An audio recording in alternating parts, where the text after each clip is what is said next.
Hey there, Sharon Horne-Ellstrom here. What's she up to now? Sharon Horne-Ellstrom, S-H-E. What's she up to now?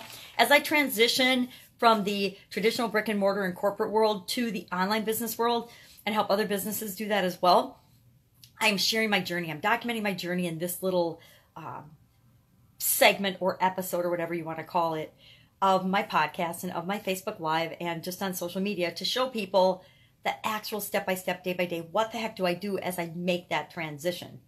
And I am calling this one process improvement because yesterday I have a half-assed process that I have been using for my interviewing. I started my podcast in one day. You can do it, but I don't recommend it. There's smarter ways to do it, right? But one of my friends had started her podcast in a week, and I'm like, heck, if she can do it in a week, I can do it in a day. Because I'd been doing Facebook Lives, I'd been doing things, and I knew I could repurpose that content into a podcast, so I just jumped in with both feet and did it. I still don't have an intro or an outro. I would say 99.9% of my podcasts do not have a call to action, which everybody says, you have to have a call to action and engagement. I've been using that as a way to discover my voice and figure out what is it that I should talk about? What is it that I'm here for? What message do I have that is of value to other people and of value to other people in the world besides just me and my experience? And I'm all about processes and systems and automation and making things easier and consistent. But as I started doing the podcast, I came up with ways to interview people, but I never linked up and used my calendar for people to schedule. And I end up doing pre-interviews for everybody, not because they need a pre-interview to be on my show, but because they need a pre-interview so that they're comfortable to be on my show. And I have really simple, easy questions, but I want everybody to be comfortable. So we end up having a quick preliminary conversation, and then we have a conversation. And then I write it on this. Now, this is really low tech and it's going to change, but as I'm moving, I wanted to do something really low tech as my process. So when I have an interview scheduled, I write it on a piece of paper and I tape this piece of paper to my wall. I don't have a bulletin board up above my desk, but above my desk and computer, I usually tape this paper to my wall. Well, this one fell down yesterday off of my wall, and somebody called me and asked me if I could help them do some things and run some errands and take them around. And of course I said yes, because I looked up at my wall and I even said yesterday, oh, I don't have any interviews today because I'm keeping my schedule clear, because this one had fallen on the floor and I forgot about it. So I felt like a complete idiot when this amazing woman was on my Zoom room and I wasn't there. And she emailed me and I didn't get back to her till like an hour or so later because I was in somewhere where I couldn't get access to my cell phone. So she was kind enough to redo the interview with me. So I'll reschedule that and we'll figure, or actually we're going to do it next Thursday. I already did reschedule it. I just haven't created the Zoom meeting for it.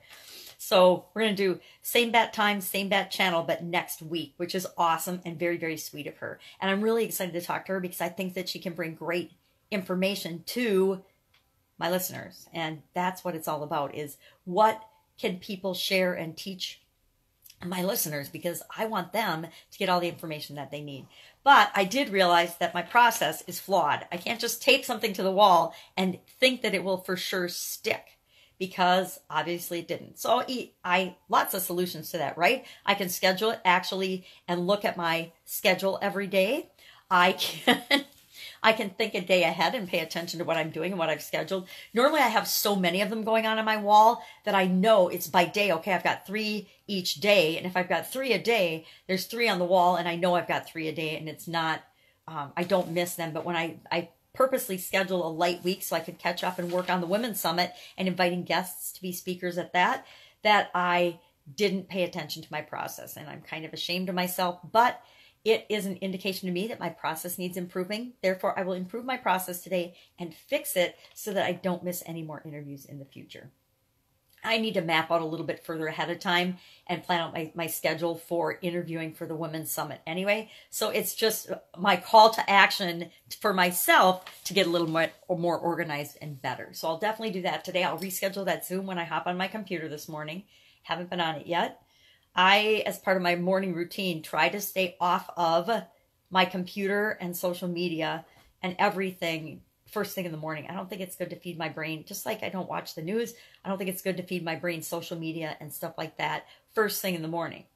Now, as part of this One Funnel Away challenge from ClickFunnels that I'm doing, actually today was day 26, I have been I switched up my morning a little bit so that I can listen to that lesson first thing in the morning, because I do a video like this about that lesson and about my journey through that lesson and implementing that challenge, how I'm actually implementing that challenge in my life and in my business, because I'm doing it right along with everybody else.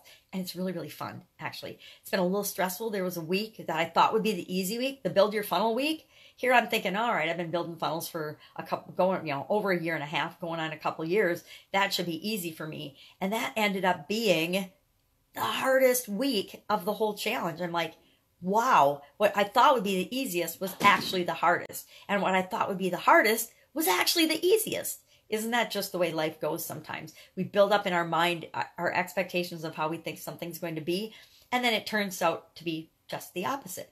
We dread a situation. We dread having to go to a meeting or go to the doctor or go to the dentist. And then we go there and they're like, you don't have any cavities. Your teeth look awesome. We're just going to give them a little spot cleaning and shining and you're good to go.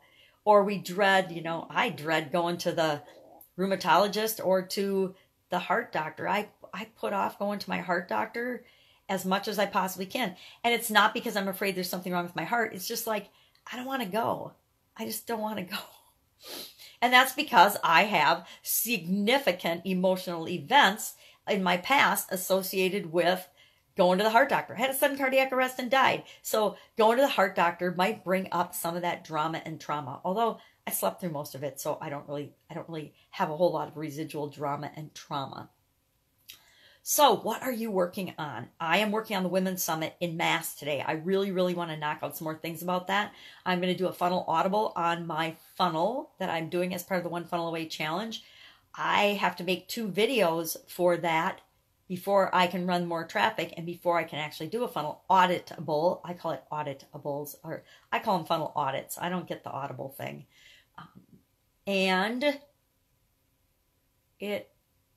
I'm trying to think what else I got going on. I love to have this be my catch-up day. 1 day a week. I like to keep my schedule pretty clean and not have interviews and not have a bunch of things going on so that other stuff can come up. I do a lot of coaching on Friday is my day to try to catch up on everything and have it just be a this is what I'm working on for my projects day. Doesn't always work out that way, but I make a concerted effort every week to at least have 1 day a week. Sometimes it's got to be Saturday if I've got something going on Friday, or if I've got, a mastermind or something going on, then of course I'm flexible with that. But I like to have 1 day a week where it's like, all right, my projects need to move ahead too. My courses need to get created and ferreted out. I need to build my own funnels. I need to create a video that walks one of my coaching students exactly step-by-step through how to do something.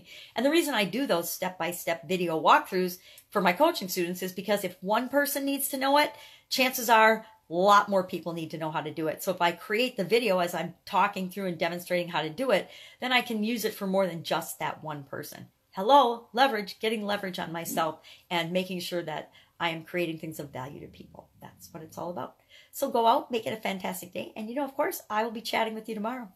Bye. Jam Grandma out.